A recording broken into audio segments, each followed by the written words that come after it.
quando tem contra duas testemunhas. Lo chaishina lá, a gente não suspeita para esse argumento, a gente fala que sim, ela é casada, sim, ela é divorciada, sim, ela se divorciou e tá tudo certo.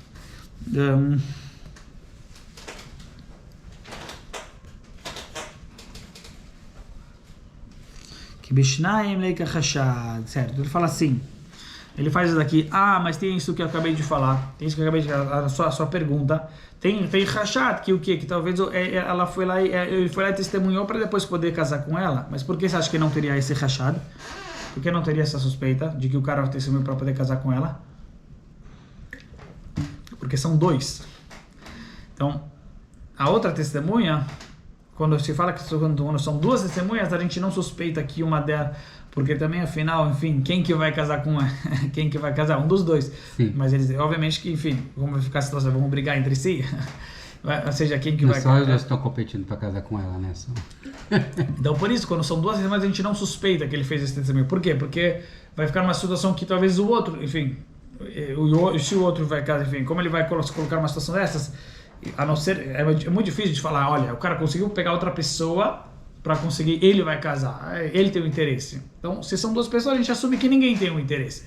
Se é uma pessoa sozinha, aí a gente assume que sim tem um interesse. Uhum. Mas se são duas pessoas, a gente não assume que tem algum interesse por trás. Qual é o caso de uma pessoa? O caso de uma pessoa é que nossos sábios eles permitiram em certas situações, já que deixar uma mulher sem poder casar. Isso chama aguná. Deixar uma mulher sem poder casar é uma lei que é muito forte, é uma lei pesada. Então, olha só, por um lado é uma das halachot mais pesadas da Torá no sentido de permitir uma mulher, enfim, uma mulher casada é muito forte, é muito pesado, tem pena de morte, shetish, né? A pessoa tem que morrer por isso, não pode fazer. Então a gente vê o peso, que é um dos três pecados, que a pessoa tem que morrer e não fazê-lo. E não cometer adultério, né? Numa situação ela tem que se deixar morrer do que fazer isso. Então é muito forte essa ideia de shetish, uma mulher casada, a lei. Por outro lado, a gente está lidando com uma pessoa, enfim, né? Estamos lidando com ela. Então nossos sábios foram lenientes com relação a liberar uma mulher casada em certas ocasiões. Por mais que é tão forte a Allahá, para não deixar uma mulher agunar sem poder casar, eles foram lenientes. É uma pergunta, como pode ser que eles foram lenientes nessas situações? Uma certa pergunta, porque, enfim, qual seria a leniência? Que se tem uma pessoa que ela vem lá e testemunha, eu vi sendo eu vi sendo escrito e sendo selado o divórcio. Eu vi o marido escrevendo o divórcio, enfim. Então e ele vai lá e traz o divórcio para ela, ou traz lá o divórcio na frente do Beidin. Mesmo que é uma testemunha só, mas ele afirma dessa maneira, eu vi, a gente aceita. Por que a gente aceita? Porque a gente fala que esse cara não ia, se é mentira, é uma coisa que pode se descobrir logo depois, se for mentira.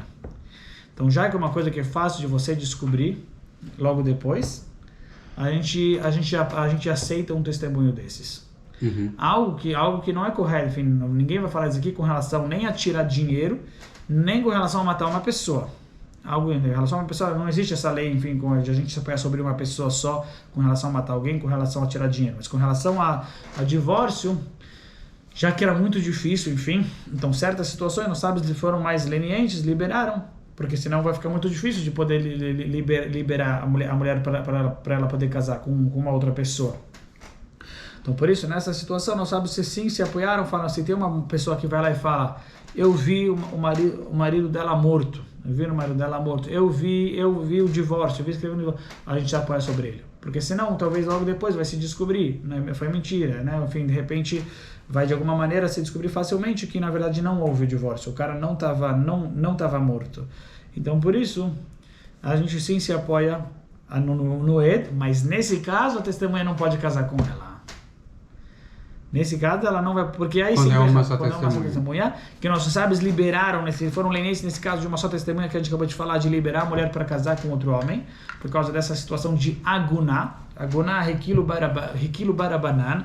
No caso de aguná, nossos sábios foram lenientes, para não deixar a mulher casada, estamos lidando com uma pessoa assim, obviamente que também tem aqui um Musar Haskel, né? Enfim, que nossos sábios se preocuparam, enfim, em encontrar leniências para poder liberar ela, saber um sofrimento, enfim, que ela teria se ela fosse ficar aguná, ao mesmo tempo que existe a rigidez e o peso, não é importante, do Jeshetish, o peso alárrico, enfim, mas conseguiram encontrar esse tipo de leniência nessas situações porque eles têm certeza, enfim, que a pessoa não iria vir a mentir. E a verdade é que também existe uma outra ideia, que sempre que uma pessoa casa, ela casa pela lei rabínica, ela casa, ou seja, pela consciência rabínica.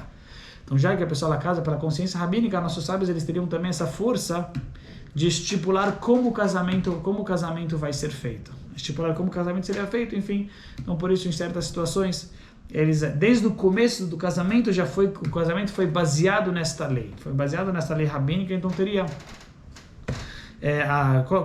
toda pessoa que santifica, que faz um casamento, então ele Mekadesh Adaite Derabanan. Ele santifica, mas de acordo com a lei rabínica também. Então, se nossos rabinos eles colocaram alguma lei específica, então dentro do início do casamento já estava estabelecida essa lei rabínica. Então, teria nossos sábios poderiam fazer essas leniências, uma vez que o casamento é feito em si, desde o começo, desde o princípio é feito de acordo com a lei deles. Uhum. Então, eles têm porque é uma famosa pergunta, né? Como nossos sábios podem, enfim, ser lenientes com relação a Guná, se é uma lei da Torá. Os sábios não podem vir e de repente fazer alguma lei ser leniente, é uma proibição da Torá. E é conhecido que Davar Shebervá, uma coisa que é relacionada a casamento, a uma mulher casada, isso tem que ter duas testemunhas. Davar Shebervá Bishnaim.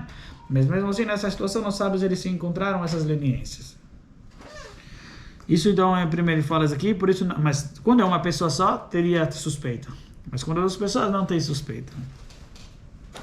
וחזקה הוא שאין מקלקל, כן כתב הרמב"ם, אפשר לטענתם למה כתב את זאת החזקה היא וכולי, משום דקשה לעיקוש התוספות דהד היא, קיימת בחזקה דשדיש והאין חייב וחנק. ותרשות אבל החזקה שלו מהרי חזק כזו.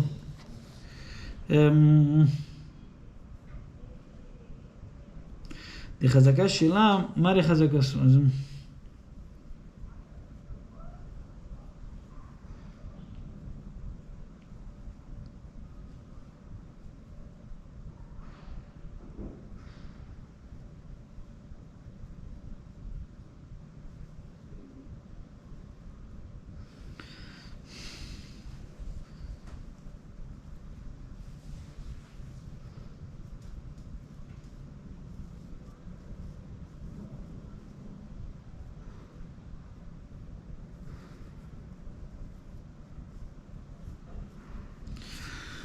Então ele traz aqui que isso daqui quem falou, né, que a Hazaká, enfim, que a mulher, que eles não vão fazer, né, não vão fazer um estrago, assim Maimônides descreve, quer dizer, assim na Maimônides ele coloca a gente falou, por que uma das testemunhas pode casar com ela? Porque ele tem certeza, essa é uma primeira ideia, ele tem certeza que com relação a ele pode falar isso daqui, eu tenho um outro é dúvida, mas ele próprio pode considerar que para ele mesmo ele tem certeza que ela é divorciada, por isso ele pode casar com ela, mas mais ainda, porque tem uma Hazaká que eles não iriam fazer algo errado, não iriam fazer algo que iria estragar a vida deles. Então quem colocou isso daqui foi Maimônides. Maimônides colocou isso daqui como regra, enfim, colocou essa Hazaká, que eles não viriam fazer algo que iria estragar a vida deles. Ele traz aqui Tosafot, traz aqui outras opiniões, mas a gente vai voltar um pouquinho para a nossa situação, para o nosso caso, que o nosso caso era em que, para nos ensinar que 2 contra 3, a gente sempre falou, caso de dúvida, caso de 2 contra 2, então empata e fica a dúvida.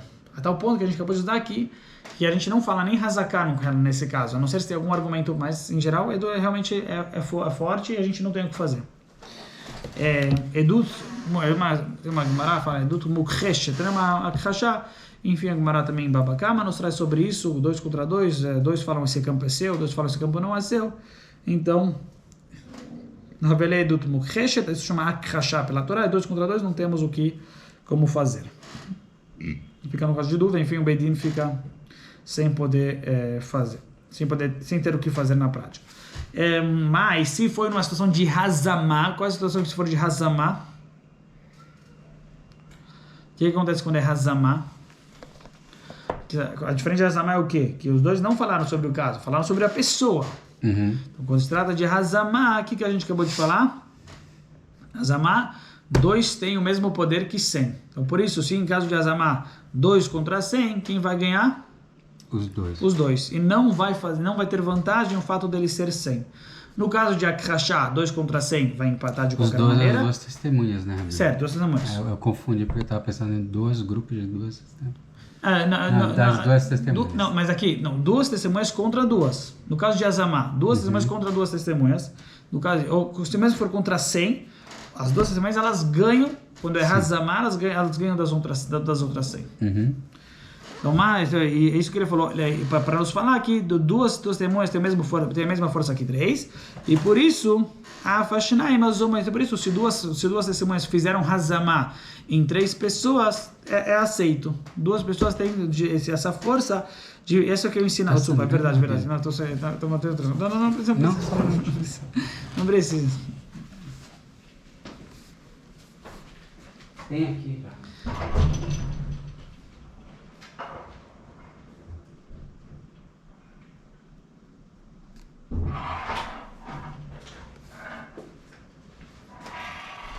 Obrigado.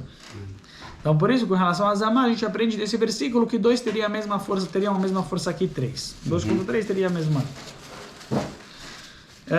Em Hazamá. E até mesmo a Guilherme fala aí, como eu sei Minai na filo meai, da onde eu sei que até mesmo se são 100, eu também falo que 2 ganham de 100.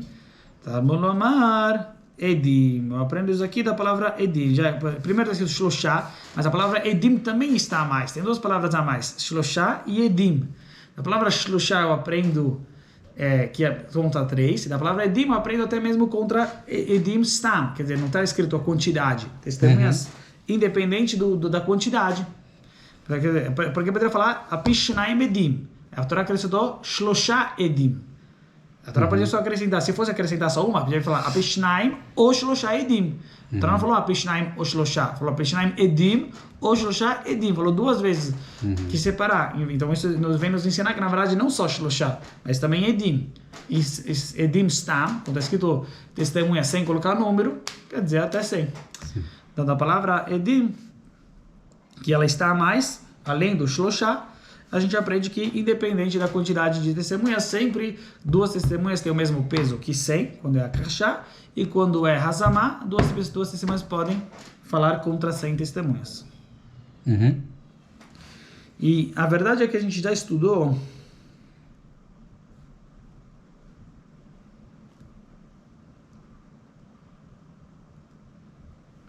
aí a gente fala, talvez tenha diferença entre falar assim, porque a gente acabou de estudar na nossa Mishnah passada sobre isso. A gente acabou de estudar quando é 2 contra 100. O que Rabi Yehuda falou pra gente? Rabi Yehuda falou pra gente que a gente não acredita em 2 contra 100. Será que Rabi Yehuda então ele discute com isso que a gente acabou de falar? Você lembra que a gente falou que Rabi Yehuda não concorda? A gente acabou de falar, a gente acabou de aprender que será que isso aqui é a opinião de Rahamim? Mas a gente pode falar que talvez não. Por quê? Porque lá na verdade se tratava que vieram 2. Sempre grupos. São 100 grupos de 2. Aqui não, é um grupo de 100. Então talvez tenha alguma diferença que quando 2 grupos é de 100, 2 grupos são 100 grupos de 2, aí é difícil falar sobre cada um. Mas quando é um grupo de 100 só, aí é uma vez só que eles estão fazendo o testemunho, aí a gente aceita.